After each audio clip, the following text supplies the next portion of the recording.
ছাত্ৰ ছাত্ৰীসকল ইয়াৰ আগৰ ভিডিঅ'ত আমি এক্সাৰসাইজ 1.1 ৰ কুৱেশ্যন নাম্বাৰ 1 টোৰ সম্পূৰ্ণ সমাধান আগবঢ়াইছিলো আজি আমি কুৱেশ্যন নাম্বাৰ 2 আৰু তাৰ পৰৱৰ্তী অংককেইটা আলোচনা কৰিম কুৱেশ্যন নাম্বাৰ 2 টো চোৱা দেখুওৱা যে যিকোনো যোগাত্মক অযুগ্ম সংখ্যাই 6q + 1 6q + 3 বা 6q + 5 আদিৰ য'ত q কোনোবা এটা অখণ্ড সংখ্যা এনেকুৱা ধৰণৰ প্ৰমাণ কৰিব দিয়া তোমালোকৰ মেট্ৰিকত দুটা বা প্ৰত্যেক বছৰে নাই যদিও মাজে মাজে আহি থাকে আৰু এইটো চাবলগীয়া অংক আৰু এনেকুৱা অংক সমাধান কৰাৰ ক্ষেত্ৰত তোমালোকে এটা কথাই গুৰুত্ব দিব লাগিব আৰু সেইটো হ'ল ইউক্লিডৰ প্ৰমেয়িকাটো ইউক্লিডৰ প্ৰমেয়িকাটোত কি আছিল ইউক্লিডৰ বিভাজন প্ৰমেয়িকাটোত যদি a আৰু b দুটা অখণ্ড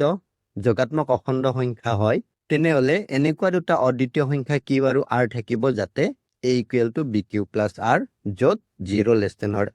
> b হয় অৰ্থাৎ a আৰু b দুটা যোগাত্মক অখণ্ড সংখ্যা দিয়া থাকিলে অদ্বিতীয় q আৰু r থাকে যাতে a = bq + r হয় আৰু য'ত 0 <r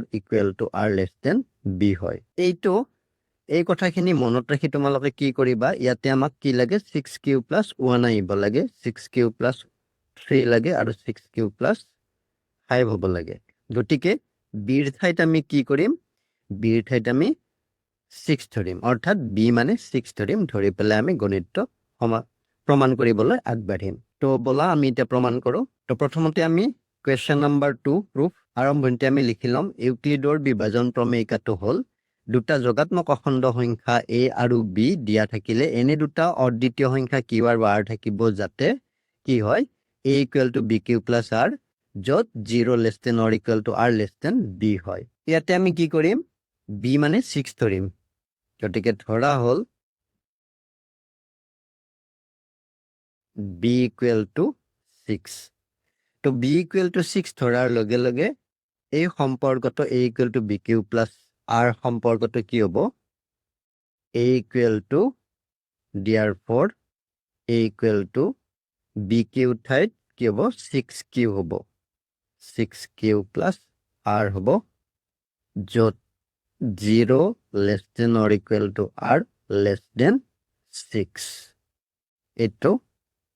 সম্পৰ্ক এক বুলি আমি দি থৈ দিলো তো ইয়াতে যেতিয়া 0 r < 6 হয় তো r ৰ মান 0 ৰ পৰা আৰম্ভ কৰি 6 তকৈ সৰু হ'ব অৰ্থাৎ r ৰ মান কি হ'ব 0 ৰ পৰা 5 লৈ হ'ব লিখিম ইয়াত r = 0, 1 2 3 4 আৰু 5 হ'ব 6 তো হ'ব নোৱাৰে কাৰণ r < 6 গতিকে 5তে 5 r ৰ আটাইতকৈ ডাঙৰ মানটো 5 হ'ব এতিয়া আমি কি কৰিম সমীকৰণ 1ত বা 1 নম্বৰ সম্পৰ্কত আমি r ৰ মান 0 ৰ পৰা 5 লৈ বহাই যাম আৰু তেতিয়া বেলেগ বেলেগ মান পাই যাম এৰ মান বেলেগ বেলেগকে পাম লিখা এতিয়া 1 ৰ পৰা পাম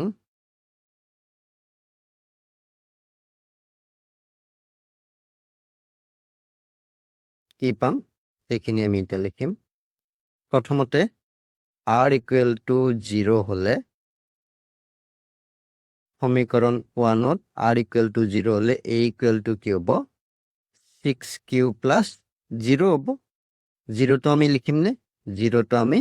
নিলিখো গতিকে কি হ'ব r =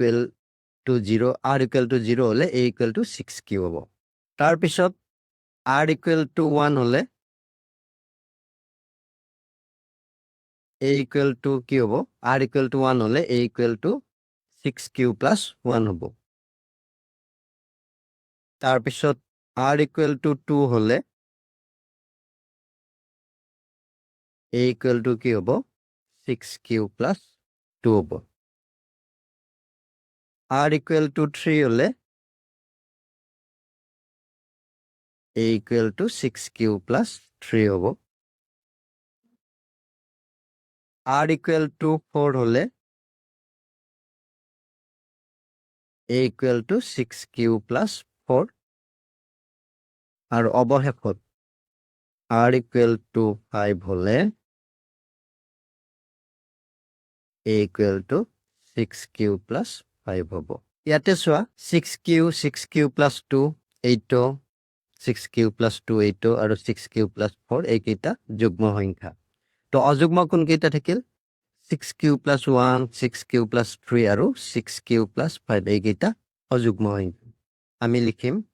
ইয়াত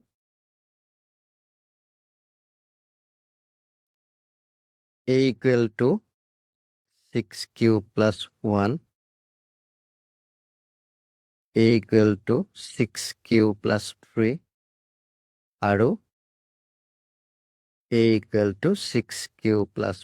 5 অযুগ্ম সংখ্যা অযুগ্ম অর্থাৎ আমি কি কনক্লুজন পাব পাৰো অর্থাৎ যিকোনো যোগাত্মক অর্থাৎ যিকোনো যোগাত্মক অযুগ্ম অখণ্ড সংখ্যায়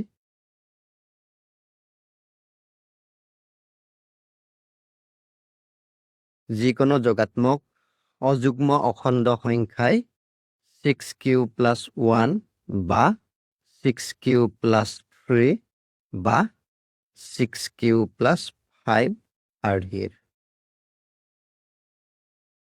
য'ত q কোনোবা এটা অখণ্ড সংখ্যা কোনোবা এটা অখণ্ড